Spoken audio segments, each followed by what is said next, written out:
Good morning, Year 10. Long time no see.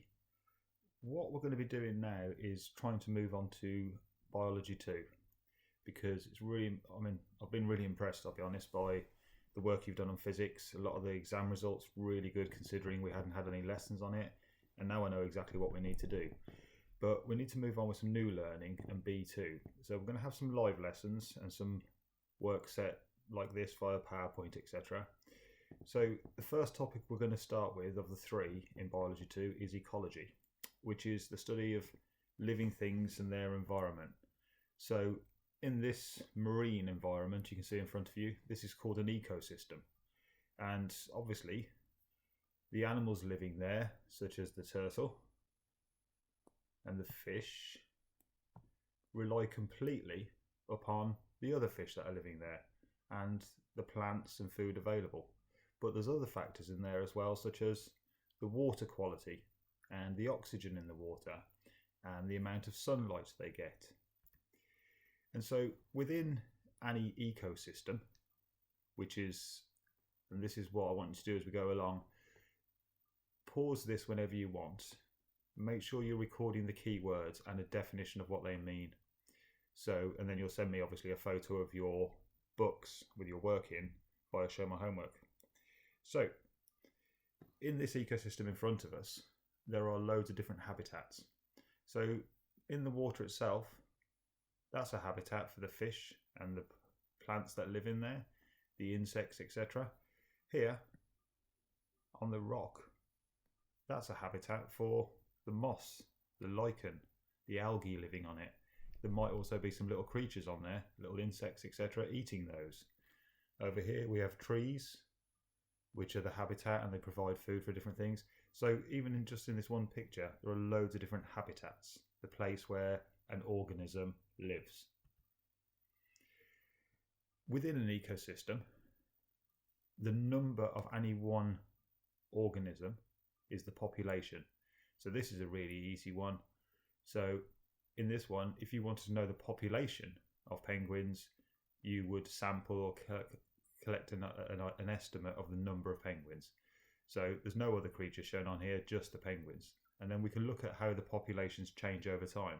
So when you hear things in the news such as the population of polar bears is going down, that's because somebody's out there sampling them and counting them, and then they can look at what's causing the population of polar bears to go down. When the populations that all live together, so in here you've got zebras, you've got gazelles, you've got an elephant there having a nice bath. Good idea, even if you're in lockdown. They form a community. They live in the same place at the same time. They may share some of the same food sources. And also in this community, we have the trees. We probably have some grass. We've got the water supply. So there's lots of living things that live together in the same place as a community. So the elephant and the zebras are in the same community. Probably lions in there as well, and some other creatures. The ecosystem itself is not just the living creatures. So here, the ecosystem would include the animals such as the snake. It would include all of the different plants. It would include what's in the soil. It would include what's in the air around us. So the amount of carbon dioxide, oxygen, other pollutants or other gases. It would include, because it's about the environment, it would include how many hours of sunlight you get. It would include the temperature. And so, for example, in this one, which is more looking at a sort of tropical rainforest, high temperature, high amount of rainfall, really good for plants to grow, and therefore you find lots and lots of different living creatures. So an ecosystem is all the animal and plants. They depend upon each other. So we use the word interdependent. It's the creatures. So for example, if you think of an example from St Mary's graveyard, you've got acorn trees down there. The squirrels rely upon the acorn trees. But also the acorn trees rely upon the squirrels to go and hide the acorns, so then it grows new trees. So the squirrels and the acorn trees are completely, the oak trees to be honest, are completely interdependent on each other. not going to worry about that. So here's an example of a pond. You've got a population of fish in there. You've got a population of water lilies.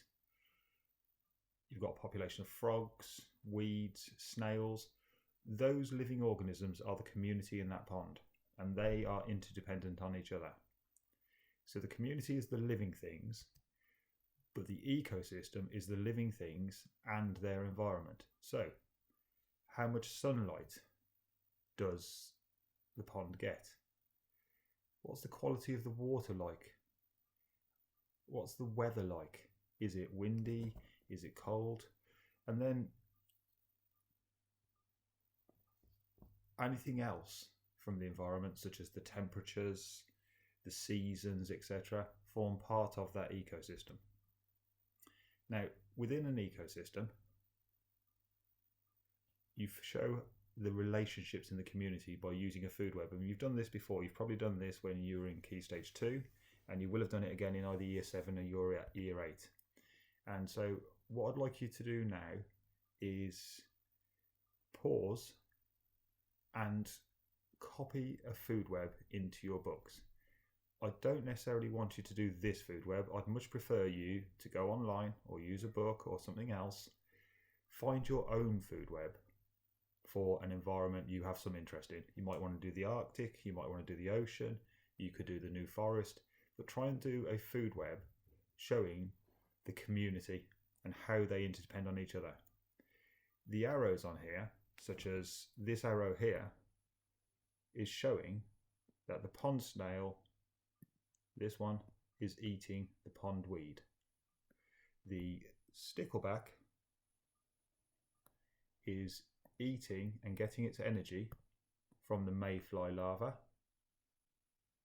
little tiny insects, and those mayfly larvae are eating microscopic animals and plants in the pond. They are eating these microscopic little creatures, and they're also feeding on pondweed. So the mayfly larvae depend upon all three of those food sources, and the stickleback then eats the mayfly larva. Mayfly larva, not mayfly larva. That was silly. So what I'd like you to do is, as I say, pause, get yourself a nice half to full page food web drawn out. Check back on the video so far. Have you got the keywords? Have you written down what they mean, like I said at the start? That's 2 little pieces of work so far. And then now on your food chain, so actually pause for a second. You should now have a food chain drawn in your book. Brilliant. Now we're ready to move on. On your food chain, what I'd like you to do is now label the producers. The producers are these 2 at the bottom. Producers are creatures that use photosynthesis, and they get their energy from the sun.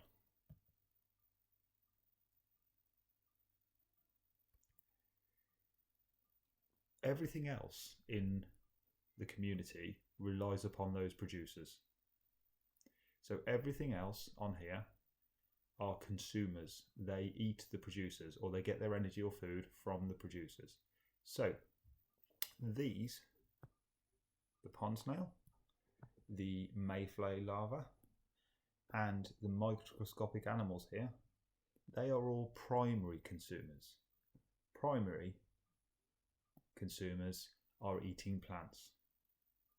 They are the first stage in any food chain or food web.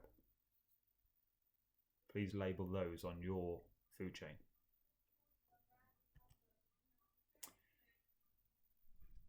After that, obviously, primary comes secondary. These secondary consumers are the ones that then feed off the primary consumers. So in this case, the dragonfly larva, I don't know why it's called a common frog, just the frog for us, and the stickleback, they eat the primary consumers. So those are secondary consumers. They're not eating plants, they're eating animals. Therefore, they are carnivores. That's another word to add to your keywords already. So you've got secondary consumers and carnivores. So pause, probably go to those glossary pages, add those in.